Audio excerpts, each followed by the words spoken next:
From the southernmost point of Dorne to the lands of always winter, and what is west of Westeros, and the shadows in the east, all the way to Mordor, in Memoriam City, and anywhere else you want to go, we got your fantasy covered. I'm Ken Napzok, along with Alden Diaz. He's here. We're live.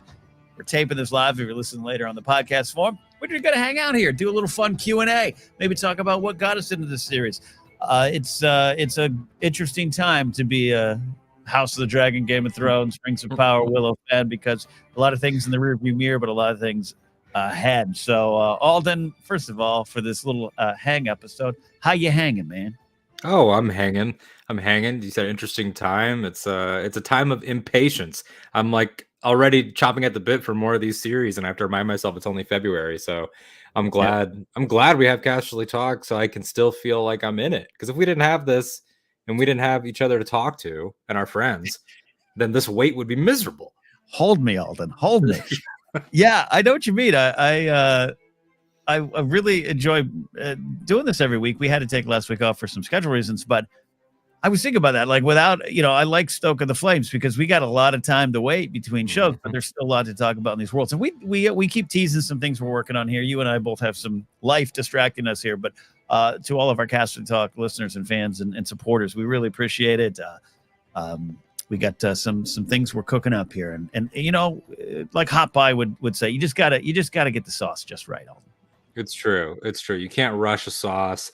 You can't rush a nice direwolf pie. We saw the progress that he made from early seasons to the end, Hot Pie, by season 7, when he's given the Westeros CNN update to Arya about everything that happened. And so you got to be patient, and very excited for everything that's going to be coming up. And there are still things that are going to be popping up throughout here, like some things that are yet to be dated, like the Gollum video game is still coming, and some other stuff. And so there's gonna be things, and who knows what happens with Rings, with all their rights being bought and stuff. So the business is an interesting time. We got some people checking in here in the live chat. I want to shout out Ben Franklin. He had a comment waiting for us, as I think the music is an underrated part of why these franchises are so loved. We're going to take a lot of questions here tonight. A shorter show, but we're going to hang out with y'all. I think it's a great kind of question/comment from Ben Franklin 15, the 15th Ben Franklin in the world there. Without a doubt, the music is appreciated. And we'll focus here, Lord of the Rings, Howard Shore, whatever, that direction. Also the Rings of Power. Bear McCreary, and then obviously Ramin Djawadi, an absolute rock star handling Game of Thrones. They are heralded, they are loved, but that is probably one of those secret sauce things, like John Williams, where that kind of fuels some of the love for the series too. Yeah, it's just instantly iconic. Gets thrown around a lot, but that's what it is. To have something on that level, that when you hear concerning hobbits, or when you hear the music of Rohan, or when you hear the Game of Thrones theme, I mean, that was such a key element that it was a whole topic of conversation leading up to House of the Dragon. What are they going to do? What are they not going to do? The pilot not having the opening sequence, and everybody being like, oh God, but then they had to, reports were coming, don't worry, there's going to be a title sequence coming. And then they used the same theme, and that disappointed some people. Some people felt it made sense. I think we mostly came down on the side of it tracks. I mean, if you want it to be the Star Wars theme for HBO's Westeros, let it be. Like, I'm sure when the Snow show comes out, I would want that theme now. Now I would want it for all the shows.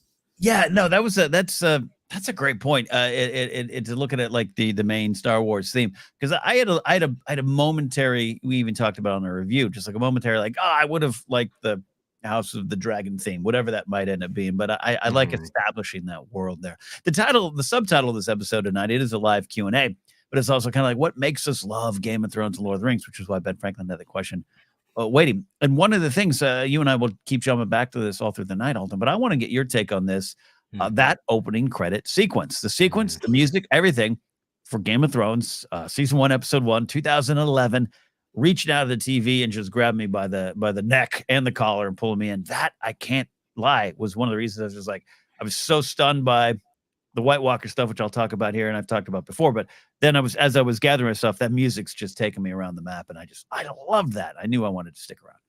Yeah, same here. I think it's instantly engaging. The fact that it's telling its own portion of the story, like some table setting, letting you know who you're dealing with, what locations you're dealing with. You could pay a lot of attention to it. But then even at that time, TV got away from the title sequence. Oh, And I think that it was also refreshing in that way of the show sort of announcing itself. Even stuff that I love, stuff that was as big at the same time, like Breaking Bad, has a 10-second just Breaking Bad intro. It doesn't have a sequence. And I grew up loving things like Buffy and Angel that have a whole sequence, and you would get excited to see how it would change season to season. And oh, this person made regular, and so now they're going to be like part of it. And it would be cool to see in Thrones who had top billing. Sean Bean had top, and then he's gone, and then I think Dinklage had it for most of the rest of the show. And that stuff is fun too if you like movies and television as an art. Yeah, no, I'm glad they stuck with it even for House of the Dragon. You're so right. Times change. I agree with that too. I mean, the fact we might even have too long of an intro with theme music and stuff playing here at Casterly Talk. That standard changes, but I am from that era, and I love going to YouTube and the people who Game of Thrones, if it was a '90s show and they edited it is hilarious because we go back. Like one of my favorites because I watched the show later than after it was aired was Gilmore Girls, and I was watching that. It's like 2016. I just did a big binge and watched all of them. And every episode, I never skipped it, but every episode had the longest, most drawn out lyrics in the song, cast highlights, frozen. And I kind of love that stuff. But I've never thought until you've said it, that Game of Thrones, that's kind of the same thing spiritually, an intro. It really is. And I think it's important. And I think that it's something that other shows, I'm not saying they should or they have to, but I'd like to see it get embraced. That's why I was glad talking about another show that we have here on our channel, Rings of Power, also fully embraced that. And they told visually the entire creation myth in a legally protected way that they could not be touched for using Silmarillion stuff. They told it with sand and with that whole visual and everything. And Willow had not a full intro, but more than Lucasfilm normally does. It had its storybook that would open up with the painted drawings transitioning into the live action. So that was cool. Star Wars has attempted to do it with that helmet intro that they do now and stuff. Company logo works for me there. But I'm good by now. Little once that Mandalorian theme hits, that's an intro enough for me. Give me the it works for that setting. But I can't imagine Thrones not having it. I would like to see now, no matter what show they do, that music, but with whatever that showrunner wants to see. Because I liked that it wasn't another map for House of the Dragon. It was not the painted table. It was the Valyria model, right, with the blood and everything going down. So that was cool. Story.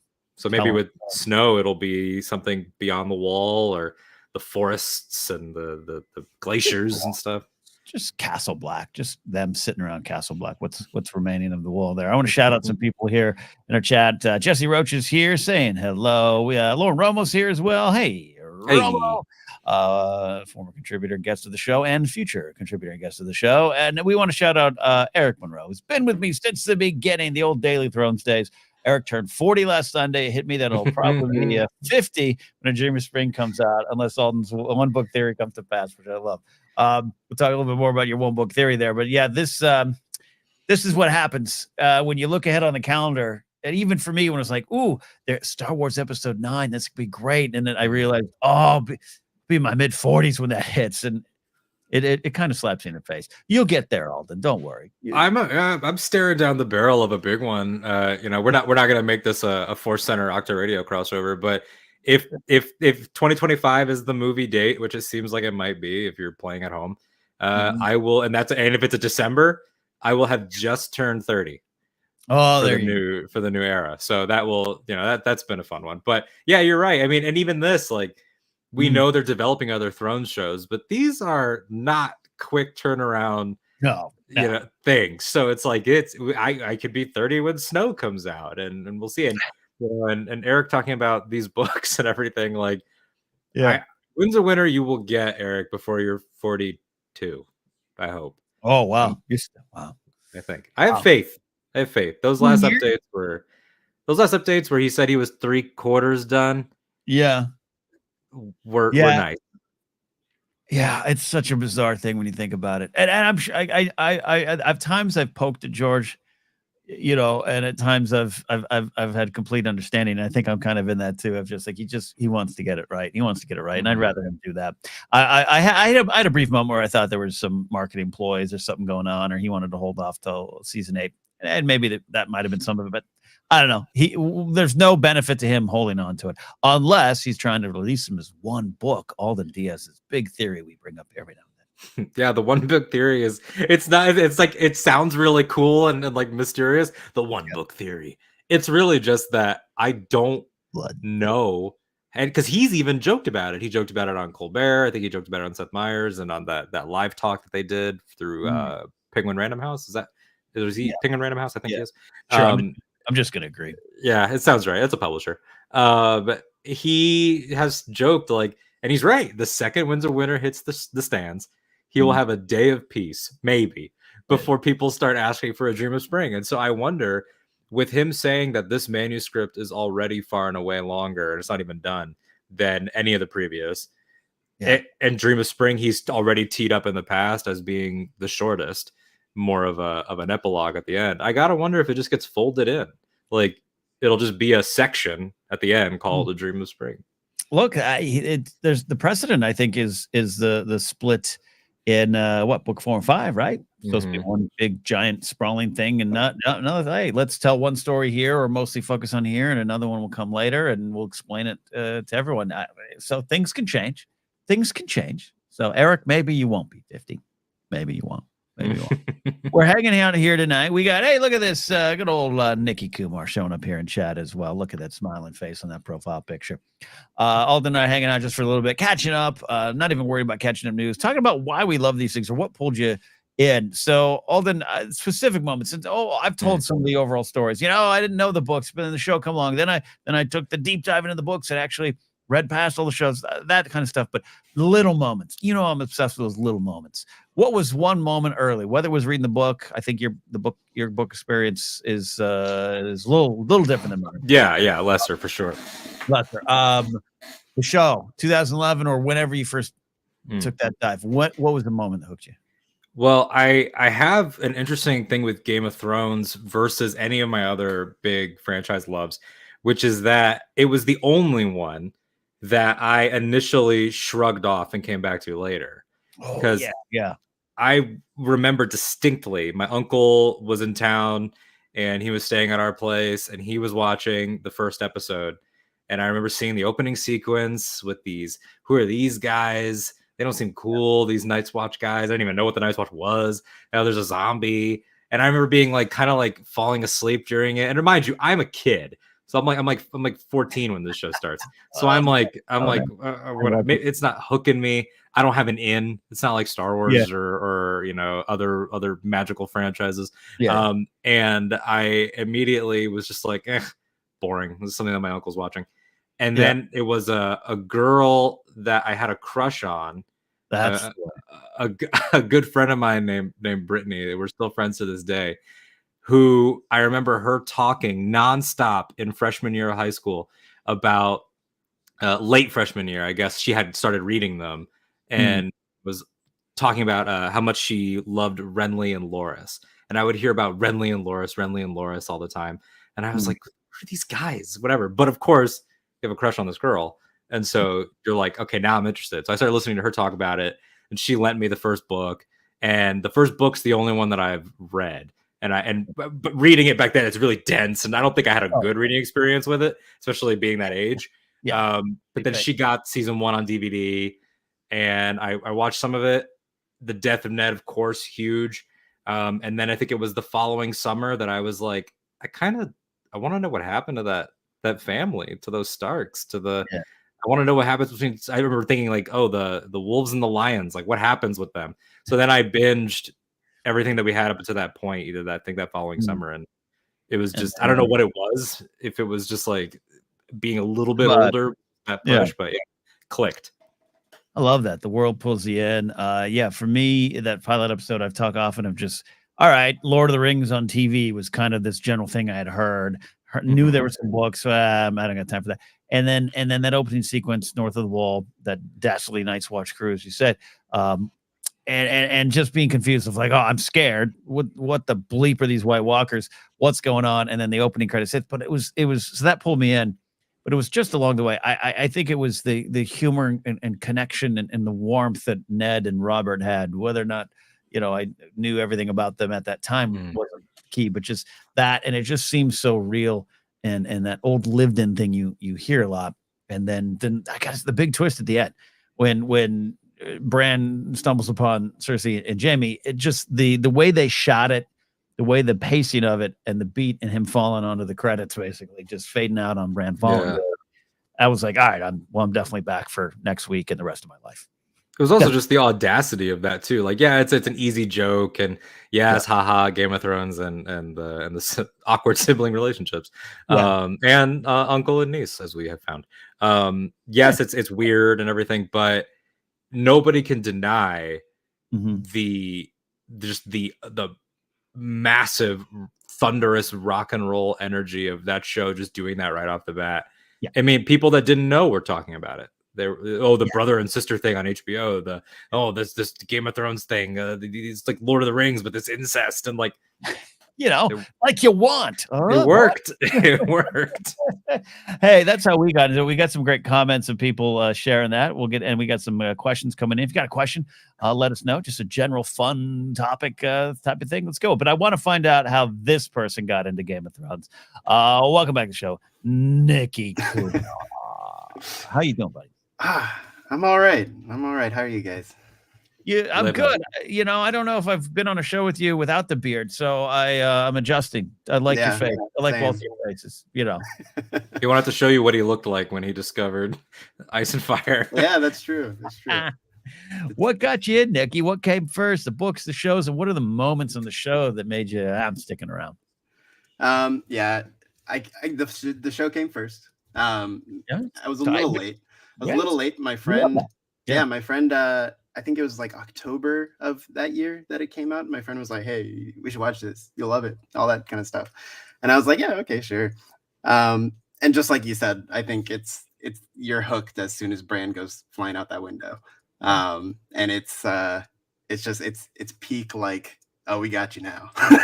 And I think after that season 1, there were so many moments that stand out now that I like just keep high tier. I think Rob's King in the North coronation is on like a constant loop in my head even now. And then after season 1, I blitzed through the books. Like I was like, I gotta know. I gotta just give it to me. So I'd finished the books before season 2 came out, and then it's been the ride since then, and we're still sort of waiting, as you guys were talking and about. That was there hasn't been a novel released during the run, right? I don't believe so. Or like, was it May? Dance of Dragons came out in like May 2011, maybe, which makes it like right when the show was airing. But yeah, since then, no, a lot of other stuff. But I will say to all book readers of every starting point, from the show first, folk, I just want to say the best, most respectful people at not spoiling things. Comic book fans could never and will never. Having read comics my entire life, people be spoiling stuff. Ant-Man comes out next week. People will be telling you what Kang does throughout all 50 years of his history. But I never heard anything from Game of Thrones fans, Ice and Fire fans, about what was coming. That's I love that. We got a great question from Jared in chat. We're gonna get to that, and I want you guys out there in chat, if you're watching live, share what hooked you. That's a great point. One of those of the time, Twitter, Facebook, all that stuff's going strong. Podcasts are going strong. It's a different time. It's still all young. Maybe it seems more innocent, but it's still a little different. But the fact, I did not know about Ned Stark's death. I did not know about the Red Wedding, and season 4 was when I was now smart to it, so to speak. But I even had people working with me who were big book fans. They didn't even do the smug smirk of I know it's good. They let me experience. which is happening with Last of Us right now. Like, you guys won't believe. Just get ready. Just get ready. And it's like, okay, yeah, we get it. You played it, but yeah, I remember my cousin. My cousin Stephanie, who was a huge reader and would get me hooked on so many different books. When John was killed at the end of 5, she's like, "Oh yeah, I've been sitting on that for years." She never even kind of hinted. Yeah, and you had a lot of the Ned, but particularly the Red Wedding, like people secretly filming things, and which was fun and entertaining. But a credit, I think you're right, Alden. In an era where a lot of fandoms justifiably get criticized, even by the other fans within them, I think generally speaking, they sit on it. They sit on it. Yeah, I mean, you're seeing that. You're even seeing people. I know that we've probably all done this. Nikki, I know you and I've told a couple of people, telling House of the Dragon fans, we know you're in the Thrones mood. Do not go back and watch Game of Thrones because characters will spoil the Dance of Dragons for you. Yeah. And Joffrey will laugh while doing it. He knows. He already knew. Yep. That's pretty funny. It's interesting thing there. Well, that's great. Yeah, no, Nikki, I think that's great. You described a lot of the reasons we all love season 1 and stuff that sticks with you. It's the key. I think one of the things for me, I was I'm a big Jorah fan, as everyone knows, and I loved him from the start. I was in his corner from the start. But when he saves Dany from the guy trying to sell her the poison, I was so naive in that scene. I was like, what a great time. This guy's going to sell her some great wine.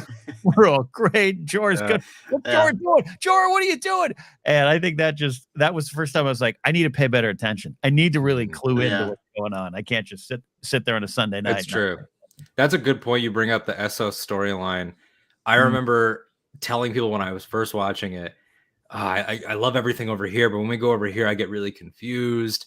I wasn't sure about certain things, and I was like, "Oh, who is this?" And these guys are warlocks, kinda, and she's got a prophecy. Like, I was so like, I wasn't letting it wash over me. I was trying to like encyclopedia everything, and once I was like, okay, let me latch on to the poetry of it, like moments like when she's the season ender, when she emerges with the dragons, and you just get the blood of my blood, like. I remember just being like, let me just feel that. And you let the actors sort of speak to you, which Momoa is great about in that first season of, I don't know what this guy's about, really where he's been or what he's saying a lot of the time, but I know what he's saying. Yeah. The show trusts you a lot. It really did trust the viewers in a big way. Yeah. Especially someone like Drogo. I mean, Drogo is one of those characters. It's like when you meet him, you don't like him or he's terrifying, and then you sort of they navigate that relationship and then you get to the place where in season 2 you're sobbing with the tent, right? Yeah, absolutely. Let's look at some of the responses here. Our buddy Eric from Rose says, for me, it was right after 9/11. I needed a distraction. Finally picked up Game of Thrones, and I could not put it down. I was hooked 3 or 4 pages in. There you go. Book reader back in the day. That's a good way. Lauren Romo agrees with Alden. I did not watch right before season 6 was premiering. And then I love that, coupling that with our Brandon Bell in chat. Never saw the show till like a month before season 8. Just had to watch because the last season was this big pop culture thing. And I got hooked as soon as it started. As soon as I started, I love it. I love that experience. I always say, I love how you find things. I don't care. There's no path. There's no one path to find yourself in love with these things. For my path to Lord of the Rings is not someone who grew up with the books, not someone who watched the animated movie. None of that. It was actually Two Towers that got me in. So you get there when you want it, when your soul wants you there, I guess. I love that. Alden, did you feel there as you were just kind of taking it in? I know you were younger. Did you feel like you were missing something that you had to get back in? Not just for the girl, but for yourself? It started to gain a little bit of like popularity and stuff, and people around high school were talking about it. But it didn't feel like an explosion until season 4. From my perspective, like it was like seasons 1 through 3, it wasn't like it was niche or indie, but it was like, this is not Star Wars or Lord of the Rings or Harry Potter or Marvel or DC. It's over here. Less people know it. It's more complicated, and more complicated was sort of always the thing. And then by the time of season, exactly. By the time of season 4, though, people were talking about the trial by combat like it was a Super Bowl. Like we were in group chats with each other on Facebook Messenger, like, oh, and Oberyn versus the Mountain, like it's coming, like that was huge, and not a single book reader in that chat, so we were genuinely discussing it, like what are his chances. You didn't know Nikki yet. Nikki wasn't withholding from you there. No. That's a good question here, and I want to get to some of the questions we got in chat here. Nikki, I'll start with you on this thought here. This is a time machine question. I was hooked from season 1, but I think it's all right. Season 4 was the big season. I don't have the numbers in front of me. I know in season 4 they kept setting viewership numbers. But for me, Red Wedding, where do you go on what kind of really truly made this can't miss water cooler television? Yeah, I might go to Red Wedding in terms of like the way it entered the like I remember like Jon Stewart making a Red Wedding joke on the Daily Show, like when it ended, like pretty close to when that episode aired. But I think it is an interesting question. It definitely is that like 3-4 era, because I remember a lot of early Thrones being like it, because there's also that paywall. The accessibility of HBO was a different thing in like 2011, 2012, and I was in college when that was airing, and there was a lot of like, so who has HBO? Like who can where can we go to watch this? Can we time a trial that way it gets you through most of the season? Exactly. Yeah. And remember, you were getting the app. You had to sign up for DirecTV. Exactly. Yeah. I think like in my little apartment we had they gave us HBO, but it was like kind of fuzzy. Like it wasn't perfect, so it was like, well, we could watch it, but it doesn't look amazing. And it's so weird to think back on that, but I think by the time of like 3 and 4, maybe like the HBO Now app was kind of coming into a thing, and it just became like it felt like the accessibility went up a lot, and I think that is probably the window. Yeah, the accessibility is key. That's a great point, guys. This is a weird time machine journey of going back to 2011, where it's like, what's are we still on that Twitter thing? What are we doing? I got my shows DVR'd. I'm gonna set my DVR for Game of Thrones of a totally different time. And I remember that HBO Now, even with like WWE Network. Now we're just talking streaming history. I still, even though I paid the $9.99 a month that Triple H wanted me to pay, I would still order the pay-per-views because I just didn't trust it. I didn't trust it. And Game of Thrones had that vibe. I was hanging out with some friends, some wonderful folks, like from the Critical Role team and all those kind of good folks. We used to hang out and watch Game of Thrones. And like I remember watching one of the big episodes we had the first time we were watching like HBO Now, and it was just like, it ain't working. Like the screen, it's everyone's on. Everyone turn your router off. Like stuff. It was just. So that was a weird transition that Game of Thrones. Yeah, I think about my, like, again, there was always, I can't remember what season. It might have even been up to season 7. Season 7 was the first season that I lived without fear of how was I going to watch this, because my HBO account was, it was my friend's ex-boyfriend's account. And we had kept the password, and like for years, for like years, we were wondering, is this guy gonna like change his account? Are we gonna be screwed out of this thing? And then I think finally, whenever I guess it was at HBO Go, was that I forget all it. It's HBO Now, HBO Go, HBO Max. It all changed. But then I think by 7, I was like a full adult, like I am in control of my own account. It's such a goofy thing. It's funny, like I haven't even thought about that until this conversation started. It's just true. How weird it is. Well, thank God Netflix is stopping that. Incredible. It's gonna go so well for them. It's already working great. No, I love that. I love this is one of the things. It's like I'm one of those Beatle fans who will remind you it ain't just the music, it's stuff they did in the studio that's part of their legacy. I really think Game of Thrones is part of that, where this caused a lot of folks to like, all right, I guess I'll get the app, or yes, I gotta get HBO, yes, and that new era of prestige television. All right. I do want to get some questions here. This one going back on up. I should have saved it. I did not. That is my fault for doing that. We've got Jared. You had this question here. There. No, that's not it. I got it. There you go. You got it? Bring it up. Boom. There we go. So, Better swordsman, Mad Mardigan or the Sword of the Morning? Oh my goodness. Jared. There you go. What do you got? Now, here's the thing. I've seen Mad Mardigan fight. He really is great. He really is great. And so are his kids. And his wife. The whole family. Yep. Epic swordsmen and women. I've never seen Arthur Dayne fight outside of just the once. It was pretty impressive. It's pretty impressive, and he got the screw job. One flashback. Yeah, he got a screw job finish. Howland, dishonorable kill. He was dual wielding. He didn't look like he was really even breaking a sweat against Ned and Howland and them. So he was chill. I think in terms of drinking buddies, I want Mad Mardigan. Arthur Dayne seems to be a rather serious chap. Practiced and studied in his craft. But yeah, I'm going Dayne. It's that the way that fight. That's still one of my favorite little sequences. I would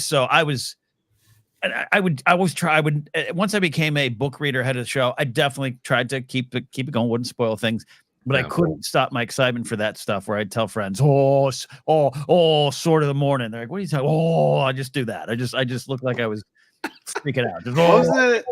I was reading something a few weeks ago about House Dane and how it's like he based it off the what's that superhero called? Oh, okay. So this is a fun connection. Yeah, we did talk about this. So House Dane, because Martin is an old school Marvel Comics fan. That name was this confirmed or just a theory? I can't remember. I think it's a theory, but it's like a theory based on Martin's fandom. Yeah, because it's exactly the era of comics that Martin read. For those that don't know, George R. R. Martin, you could find his old fan letters to Stan in Fantastic Four and Doctor Strange. He loved Multiverse of Madness because of how it felt so old school. House Dane, Sword of the Morning, that sword, it came from like a starfall. Like it was like a comet or something. Right. That's why their house seat is Starfall and exactly. And then it's like the metal of a comet. Yeah. That connects to Dane Whitman, who is the Black Knight in Marvel Comics, who has the cursed ebony blade, who is now played by Kit Harington. And isn't that sword like a meteorite or something? And that sword comes from a meteorite as well, and it's cursed and everything. So Martin referenced Marvel, who then took the actor who played Martin's hero and put him as that character. Oh my life! Very great. That is great. So all right, so it seems like we're saying Dane and I think he wins. I think he wins. I think it's like he's the greatest ever, and Barristan is like the greatest living. But even Barristan would say that Arthur was better than him, right? Yeah, I think so. Yeah. As a pure swordsman, yeah. But it just also seems that Barristan has that kind of class, right? Even if it wasn't. He's humble. I'm just gonna say, I think Arthur Dane is easily better.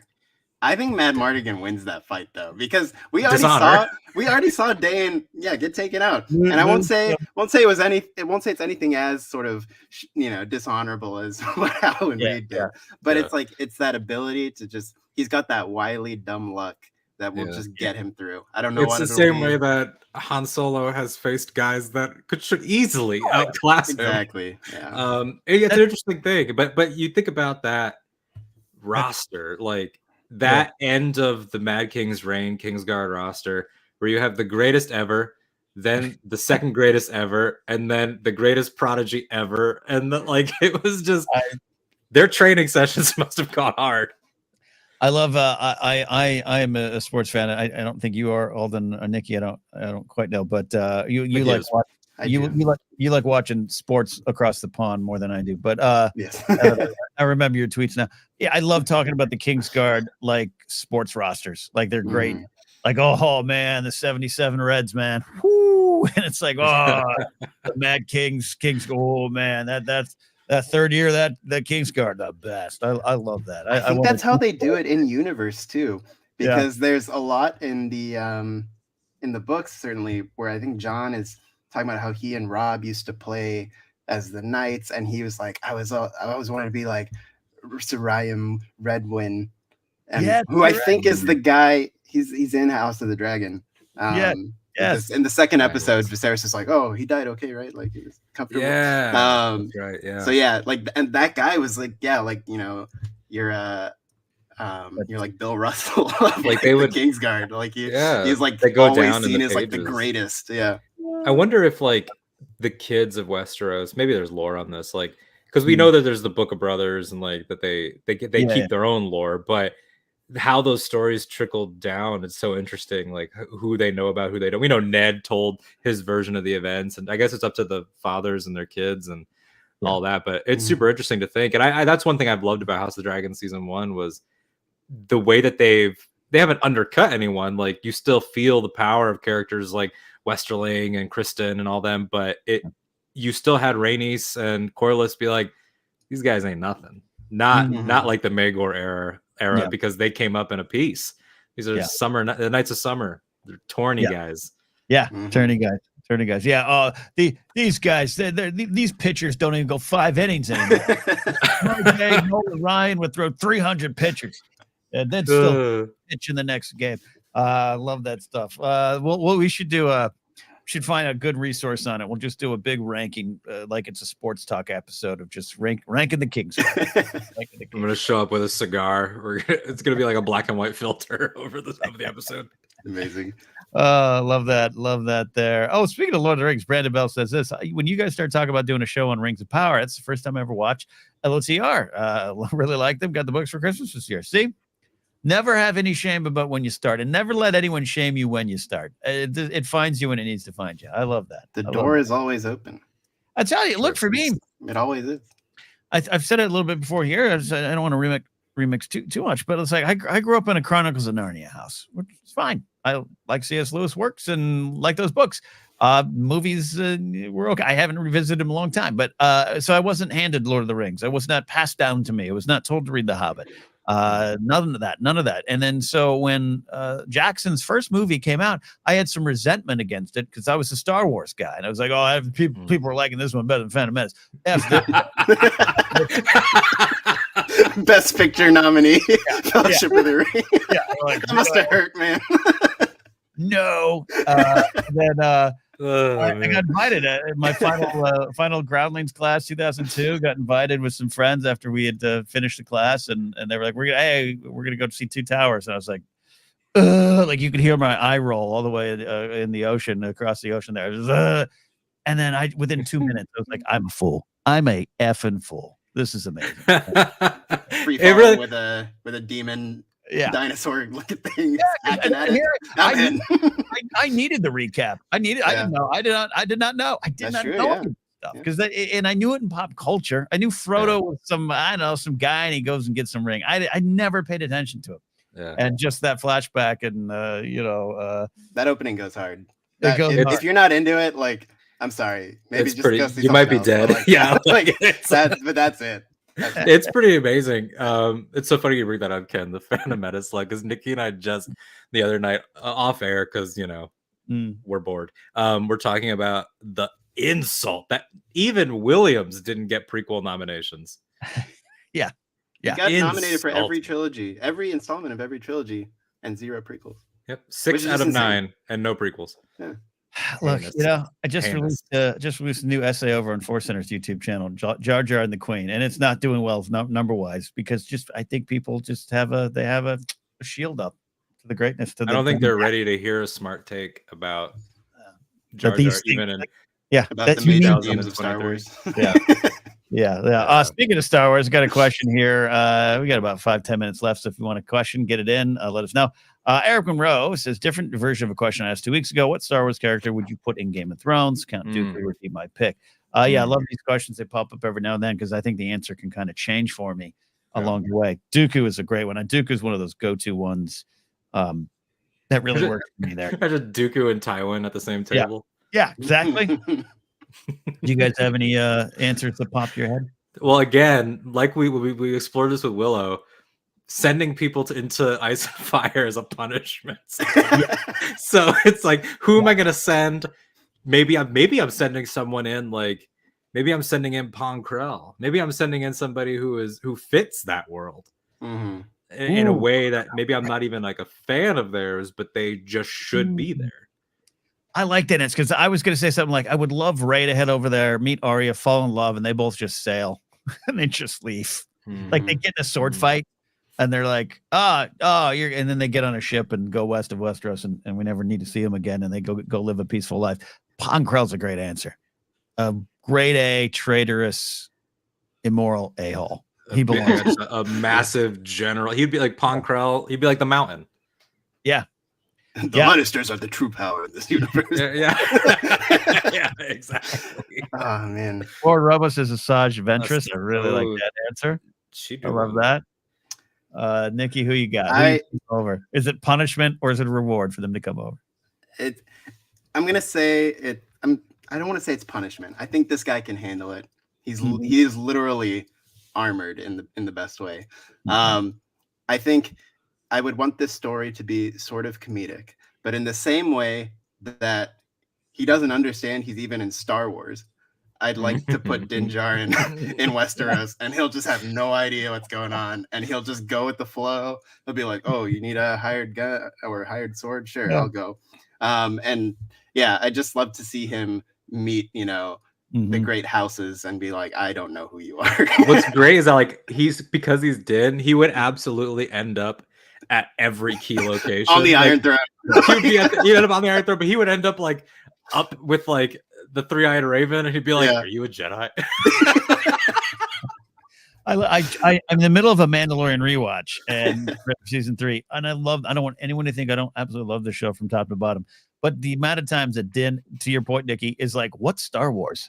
And it's just like, "What am I in?" It's so good. I constantly love that stuff. Does this look Jedi to you? Yeah, it's pretty awesome. There was that tweet after the season 3 trailer because he has that beautiful dialogue at the beginning of the trailer, like, "Our people are scattered like stars in the sky," and people were like, "How is he this?" But he's also, is that a bench? Only explanation: someone wrote that for him, and he's reading it. I love that. Amoebergat's gone is a great answer from Oscar Film Forecast. I can get behind that. A small man can cast a very long shadow. He'd be great. He'd be great. So those are some wonderful. I'm trying to think of who else is just. I'm actually holding an answer. He would be a great, like a hot pie. Be like a character in the background. I got a custom time grappler figure. Oh, we made this. There we go. Shout out to Will Dixon over in the Force Center Discord who sent me this. There's a good there. Focus. So there's a custom 3D print. He does look like he'd be the guy up at the wall. He'd be like the blacksmith type of character. He'd time grapple some whites. I'd put him in that world. That'd be fantastic. He would be awesome at the Battle of Castle Black. Exactly. Yeah. Exactly. Like guys coming over and he just position him right there. Like the chef guy when he comes out with the Borman cleaver right in the battle. Yeah. Jared says Dexter with hot pie. That'd be beautiful. That'd be great. That. Oh, them working at an inn. That'd be awesome. The inn at the crossroads. Dex and hot pie. Yeah, Dex would be so well. The only other thing I could think of is to send in some really cosmic beings like the Bendu or the Daughter. Just because I would like to see how people like Melisandre deal with the actual manifestations of godly things and how it would challenge them, or someone like Stannis. He would be like, "Yo, you sold me a false bill of goods because this big moose is giving me advice, and I could see him." And that's great, Get the spiritual sense. You said Bendo, then you said Stannis, and that made me think of Thrawn. Thrawn and Stannis having to sit down would be probably an interesting. I don't know, it'd be an interesting, long conversation maybe, but Stannis wouldn't say much. He just let him go. And but seeing the way that Thrawn would, how does Thrawn handle something like Blackwater? Well, and Thrawn is someone, as we know, uses, and there's been this debate lately about is Thrawn a good guy or a bad guy, and I am decidedly on the bad guy side. For reasons, but one of them is he loves to study your culture and then use it against you to destroy you. Mm-hmm. So I think in this world where every house has their history, man, his head would explode just with all the information. Yeah, that's a banquet. I think one image that is now in my head is the back shot of Jon Snow with the charging cavalry. Yeah. And it's like, what if I could just take him out and replace him with General Grievous with 4 twirling lightsabers? I thought you were gonna say replace the horses with Orbox. It's Orbox. like, Oh yeah. yeah. Willow Clyde did Oh, chat that's out. We great. got to do the connect Maul versus the Night King since they're so similarly designed. That'd be The fun. Hornhead battle. Yep. Love that. Couple more minutes here on the show. We're just hanging out here tonight, catching up with all of you. Some other things planned in the coming weeks and months here for Casterly Talk, as we talk about House of Dragon, Lord of the Rings, Game of Thrones, all those wonderful things. And hopefully Willow Volume 2. I hope we get something at Star Wars Celebration. Too. Jared has this question. You've been crowned king. Oh, Will God. you a small council? Oh, boy. From the existing world? From real people. If Real people, we actually have. We have the council mine. already. We have mine. We built mine. Ken, you're my hand in ours. I'm your hand. Oh my gosh. I don't know what to do with that power over your life. Or if I want it. Fix it, please. Dude, yeah. Go do. Kerosene. I know we've done. Oh, go ahead. No, I was saying I might be lighting more fires in your life. But we did a real one with like people we know.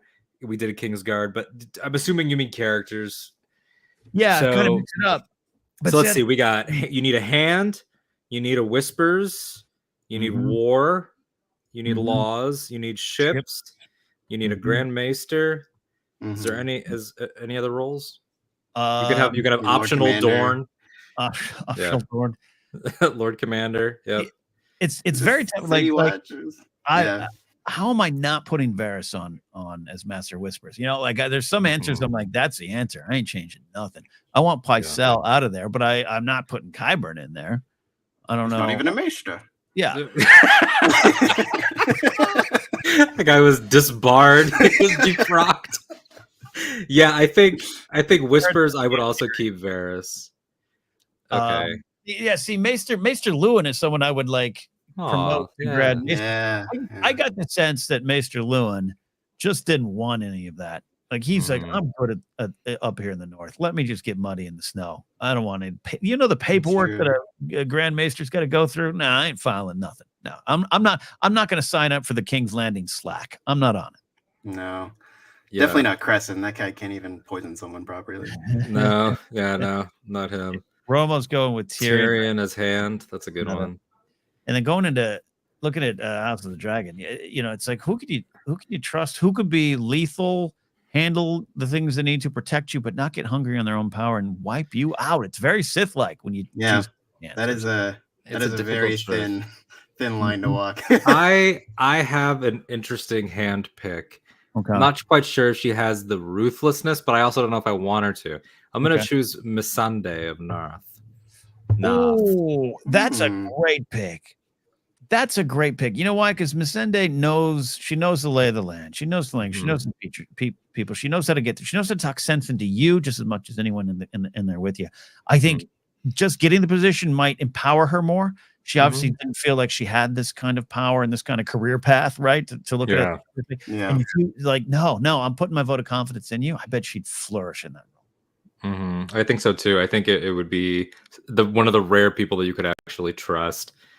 Maester, I love your picks. I'm gonna go with, I don't know if he'd want to come down, but I'm gonna pick Maester Aemon anyway in this fantasy draft. Oh, yeah. Maybe a little bit younger. You're right. He wants nothing to do with the landing, but which I'm hoping if the Duncan Egg show goes forward that we do get that young version. Yeah, we'll look at HBO Max and their budget and find out if they can cast a master. I like Jared saying Bran as hand, but Bran as Masters of Whispers might be the perfect pick. Oh yeah, is 100% effectiveness. Yeah. No notes. Oh, man, that's a good one. I think my City Watch commander of the City Watch, I would go with Dario. Interesting pick. It's a better, like, I love Braun, but you don't put that guy in an admin position, The fact that he made it all the way to Master of Ships is hilarious. I'm not somebody that dislikes that. I know it made a lot of people annoyed. Yeah. But it is really funny. Is he not Coin in the end? Oh, he is Coin. You're right. Davos' ships. You're right. But yeah, he's Coin, but he has the reach, right? Is that what it is? Yeah, I think so. Yeah, he has High Garden. Yeah, unreal. Yeah, Eric Morosa stands to be a master of ships since he actually destroyed the Greyjoy fleet, who they thought would be unbeatable. I love that. Lauren Romo's going command of the watch. Damon, my hand is Davos. I think Missandei's a great pick. Yeah. Davos. I'll tell you what, though, if you get Lyanna Mormont, if she wants to give up anything back home and survives in this scenario, we're not worried about characters' deaths. She'd be a great hand. She'd also be a great queen. Let's be honest. But I'd want her there as a great number 2. We might not disagree. This might be like bringing a little bit of a political opponent into your cabinet. This might be that, but she would tell me the truth and she would be righteous and true. So her or Davos, Missandei, that's a good pick too. That's a good one. Ships, I put Yara Greyjoy. I'm almost done filling this out. Oh, you actually got a worksheet. I love. I have an iPhone note going. War. I have war and I have laws. For laws, I'm going to put Ned Stark. For laws, yeah. He would try to keep everything honest. You could go Stannis, but people are going to be losing fingers. Well, again, because you're trying to build your council, and you do want maybe a hatchet man or hatchet woman or someone to handle the tough stuff, but you also want to be kind of have the people like who you're working with and who's working for you. I have Lord Commander and War left to fill, which I feel like are the 2 most fun. Jared's got Brienne of Tarth for Kingsguard captain. Definitely got that. Oh yeah. If I'm not mistaken, I think in universe, like Stannis is seen as like the great tactical mind. Yes. So I think he would be a good war pick. It's a good one too. I'm stuck on hand options, so maybe there's somewhere else I can put up there. But I would try my hardest. Again, this is a scenario where I'm on the throne. There's a peace. There's no one's dead. All right, we solved this all with handshakes. I would want to get Mance Rayder down and say, "Come on down. We'll unite everybody. You be the hand. Yeah. You be the hand." That's a good one. Might work. I forgot about coin. I'm going to say Lady Olenna. Ooh, Lady Olenna is good. Yeah, well, that's good. The better question might be, who do you want as your betrothed, so that they could try to take the throne from you, maybe, or truly make everyone love you if they hate you. That might be it. So that we know the answer is Marjorie. Absolutely. I think Lord Commander, I'm going to put Jorah. Oh, good call. I forgot my dad, Jorah. I didn't even think about that. Jorah with a, let's say he's redeemed and he loves you. He's allowed back in, and just give him the white cloak and let him serve. He's great at serving. He's a superb knight. And then War. Maybe War comes down to War. I give to because I've picked almost entirely from the Game of Thrones era. I haven't picked really from the Hot D era. Yeah. War, I'm going to give to Daemon. Corlys would be someone. Master of Ships is a great thing for him, obviously. But sliding him over to the war slot too. Someone who knows the land, knows how to fight, but is not quite Daemon. But you just want Daemon in your team, and I get it. I do. I almost put Cregan Stark for laws, but that's getting into Stannis territory. It's getting into people dying. People dying. And that's Nikki's pick for everything. So you don't want to step on that. That's true. Very important. Shout out to Big Lou's Clubhouse is in the chat. You're not late. You're here when you need to. Here for a few more minutes. So if you have a question, silly, serious, otherwise, get it on in here. And we got our friends at Oscar Film Forecast asking, how would you feel about a Lego Game of Thrones game?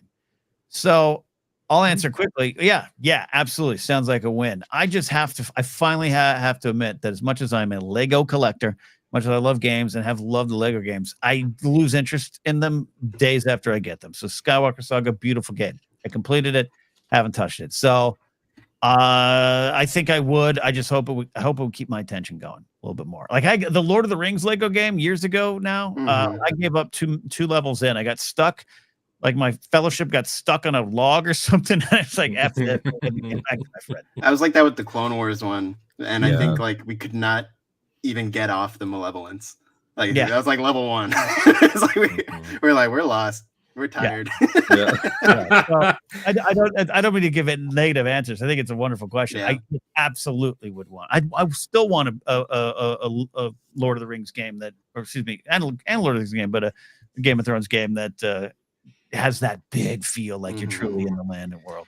When I worked at the Lego store, we had so many people come all the time and be like, "Do you have Game of Thrones Legos?" And yeah. Unfortunately, no, obviously. And it's one of those things where it's like, and it probably never will because Lego's so like family oriented and like you have to be that. It's like that age because like people are like, yeah, but you do Star Wars. Like Star Wars is violent. I'm like, come on.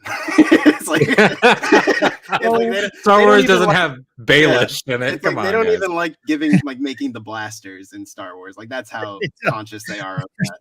You're killing me. I love it. I want to see the Lego Baelish's brothel set. Yeah, ages 39 and up. It comes with 15 minifigures. I can't do my favorite quote on this channel for fear of demonetization. But yeah, it's just like that. There are so many. Big Lou right here's got connecting to this. Yeah. What GOT Lego said. I mean, outside of Bayless, like there's so many ones that could go so south. But here's the. I will say this. I was laughing. I was in a big box store the other day, and I always take that swing to the toy aisle, and they have some new some of the Lego sets that are Andor sets, and of course I want them. But I had what you thought, what you were talking about, Nikki. I was like, wow, Andor, not marketable for a kid. Here's also an expensive set. Here's the Prison Riot, the Narkina 5 set. Is that what they're selling, Narkina? There's there's a couple of there's more. Oh, you know what it was? It was Cyril and the ship with the security ship when you're going around. Yeah, so I think they have. It's episode 3. Yeah, it's episode 3. I don't think they have his sergeant buddy there. He goes, let's go get him, sir. But Luthen, Andor, and Cyril, and I'm like, man, this is an odd. It's a little different. It's a little different. You get a cool speeder bike, but like, I think with Game of Thrones, what you do is you go like the icons / architecture line, and you make like the castles. I think an architecture Winterfell would be like stunning. Yeah, the Red Keep, High Garden, Casterly Rock. Yeah, and you could do all that, and then like with the icons one, like they did or kind of recently they did the Jurassic Park gate with a big T-Rex. And you could do it like a Drogon or something. There are options, you know. Our friends at Oscar Film Forecast say they just announced a beautiful Lord of the Rings Rivendell set. I saw that. It spans the length of an entire, chest of drawers. So it's impressive. It's impressive. That's beautiful. It is the Negroni Spagliato with Prosecco in it of Lego. With Prosecco, you got to pause it. Yeah. The Prosecco. Brilliant. I missed them. Eric Monroe says House Forrester was interesting in the Telltale game, underrated house. In terms of never played it. It's super cool. Yes. You know what is very cool. I played it. I went through and tried to play it again to change my choices, and it all kind of leads back to the same. And I was like, I like a little bit more. They don't exist anymore, do they? Telltale? I don't think they do. I think they went under after Batman. Yeah, but House Forrester was. I really did like the house. It was a cool story that they like fit in there. It was adjacent to the show events, like it was like happening around you. Yeah, you're at the Red Wedding, I think, at the start. Oh wow. All right. We are going to sign on out. You guys in live chat having a lot of fun with us. We appreciate it. We're just kind of hanging out. We'll be doing this as we build towards other shows and interview series and stuff like that coming your way. We also have a couple shorts up there, some Lord of the Rings figure reviews from our friends at Gentle Giant. More of that kind of stuff on the way too. Some shorts. We'll do all the content creation things here, but a lot of fun. Alden, you are content creating as well. I know that that's a empty, hollow term, but it's what we do. Where are you at? What other thing? You can find me on Twitter, Instagram, TikTok, Hive, all those places at that Alden Diaz, on Octo Radio, Star Wars Podcast, AHCHTO Radio, doing interviews, some other stuff coming up, some authors, High Republic people coming on the show soon, getting ready for Visions Season 2. I know we're going to be part of the coverage for that and some other stuff. And then writing around the internet, doing other things. Hit me up and let's talk about Young Jedi Adventures coming at Disney Junior. Ooh, I love Yoda. I want a Yoda Younger Adventures figure. He looks great. Oh, I'm going to be watching the preschool show. Get ready. Absolutely. Nikki, where can we find you, and when are you watching the preschool show? As soon as it drops, but on that, is it a YouTube one or is it Disney Plus? It's Disney Junior and Disney Plus. Okay. Yeah. So anyway, you can follow me at Naquicious, NAQUICIOUS on Twitter, where I don't know, we're talking about the Chimerian cures now. So come join in. And you can follow the Imperial Senate podcast for Star Wars stuff. It's at Imp Senate Pod, One and Done Film Club, which I do with Alden. At one, the letter N, Done Show, and other stuff. Love it. Hey, if you want to follow me, go to Napzok.com for more information, things like Pop Rock and Radio, The Blathering, and a whole lot more. And of course, Force Center as well, if you want some Star Wars talk. We'll do it again, my friends. We'll see you next time. Beware, keep your head on straight out there, for the night is dark and full of terrors.